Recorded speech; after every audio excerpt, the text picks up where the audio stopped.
Vishrambag police station में दर्ज घर में चोरी के एक मामले की जांच करते हुए पुलिस ने घर में चोरी की 6 वारदातें सुलझाई हैं और सनी गैंग से जुड़े 2 आरोपियों को गिरफ्तार किया है। इस ऑपरेशन में करीब 62 लाख रुपए का कीमती सामान भी जब्त किया गया है। डिप्टी कमिश्नर ऑफ पुलिस कृषिकेश रावले की दी गई जानकारी के मुताबिक 18 जनवरी को विश्रामबाग पुलिस स्टेशन में घर में चोरी का एक मामला दर्ज किया गया था। इस क्राइम की जांच के लिए एक स्पेशल टीम बनाई गई थी। टीम ने कई वीडियो रिकॉर्डिंग और कॉन्फिडेंशियल जानकारी के आधार पर आरोपियों की पहचान की। आरोपियों के फरवरी में पुणे आने की जानकारी मिलने के बाद एक ट्रैप लगाया गया और 23 फरवरी को उन्हें कस्टडी में ले लिया गया। गिरफ्तार आरोपियों के नाम आकाश सुभाष उम्र 23 और जितेंद्र चतुर्वेदी उम्र 32 है और वे दिल्ली के रहने वाले हैं। जांच के दौरान जिस घर में वे रह रहे थे वहां से 32 तोला सोना और 125 ग्राम चांदी जब्त की गई। ये भी पता चला कि चोरी का कुछ सामान दिल्ली में एक सुनार के पास रखा था, जिसे भी जब्त कर लिया गया। पुलिस ने बताया कि इन आरोपियों के खिलाफ दिल्ली और उत्तर प्रदेश में हत्या की कोशिश और गैंग विरोधी अपराधों के कई मामले दर्ज हैं।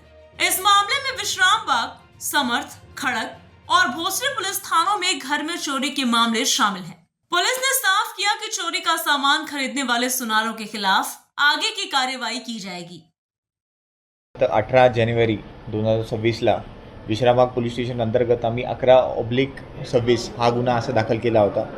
हा गुन्हा दाखल झाल्याच आम्ही आमची तपास पथकला या गुन्ह्याच्या डिटेक्शनसाठी लावलं होतं। डिटेक्शनमध्ये तपास पथकांनी संशयित जे आरोपी होते त्यांना शोधून काढल्यानंतर मग आमचे जे गोपनीय बातमीदार होते त्यांच्याकडनं आम्ही त्यांची वेराबोट्स काढल्यानंतर माहिती मिळाली की हे जे आरोपी आहे हे म्हणजे पूर्ण भारतामध्ये फिरणारा हा गिरोह आहे आणि वेगळ्या ठिकाणी हे घरफोड्या, चोऱ्या, डकैत्या अशा प्रकारे हे काम करत असतात। जेव्हा ते पुण्याला त्यांचा पाठलाग आम्ही ठेवलाच होता, पण जेव्हा ते पुण्यामध्ये आले एक सापळा रचून 23 फेब्रुवारी या दिनांकी आम्ही त्यांना सापळा रचून त्यांना पकडल्यानंतर आम्ही त्यांची अटक केल्यानंतर त्यांना माननीय कोर्टासमोर हजर केलं। कोर्टाकडनं जेव्हा आम्हाला 9 दिवसाची पीसी मिळाली तिथून पुढील तपास आम्ही सुरू केला।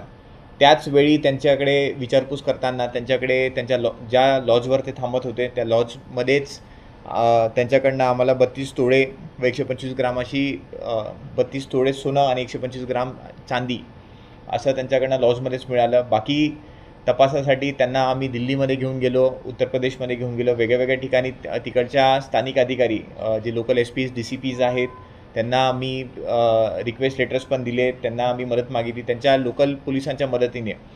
बाकी त्यांनी कोणत्या सोनाराकडे हे चोरीचं सामान वगैरे ठेवलं होतं ते सगळं आम्ही फाइंड आउट केलं। या सगळ्या पूर्ण याच्यामध्ये आम्हाला हे 2 आरोपी निष्पन्न झालेले आहेत। आरोपींचे नाव आहे आकाश सुभाष जो 23 वर्षाचा आहे, हा राहणारा दिल्लीमधला आहे।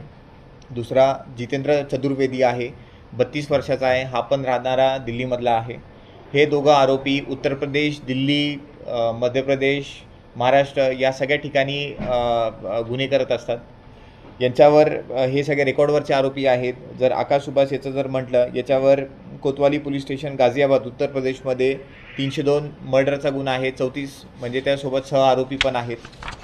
बाकी गुन्ह्यामध्ये म्हणायला गेलं तर गाझियाबाद उत्तर प्रदेशमध्ये अजून एक अटेम्प्ट टू मर्डर 307 त्याच्यावर दाखल आहे। त्याच्यानंतर मग गाझियाबाद उत्तर प्रदेशमध्ये 302 दाखल आहे आणि यांचे ज्या प्रकारचे रेकॉर्ड आहेत त्यानुसार उत्तर प्रदेश मध्ये गाझियाबाद या जिल्ह्यामध्ये त्यांच्यावर गँगस्टर ॲक्ट पण लावलेला आहे। तर हे सराईत डकेती टाकणारे, खंडणी मागणारे, मर्डर करणारे असे आरोपी आहेत, यांना पकडलेलं आहे। पुण्या तपासामध्ये आपल्याला कळालं की पुणे शहरामध्ये यांनी ज्या घरफोड्या केल्या होत्या ते सगळे आपण त्यांचा तपास केलेला आहे। त्यांच्याकडनं त्यांनी कबुली दिलेली आहे आणि माल पण आपण रिकव्हरी केलेला आहे। त्याच्यामध्ये विश्रामबाग पोलीस स्टेशन गुन्हे नंबर 11/26, समर्थ पोलीस स्टेशन गुन्हे नंबर 24/26, समर्थ पोलीस स्टेशन गुन्हे नंबर 10/26, खडक पोलीस स्टेशन गुन्हे नंबर 28/26 आणि भोसरी पोलीस स्टेशन गुन्हे नंबर 39/26 हे सगळे गुन्ह्यांचा जो मुद्देमाल आहे तो आपण रिकव्हर केला आणि या आरोपींना आपण अटक केलेली आहे। Bureau report, VSRS news, Pune, Maharashtra.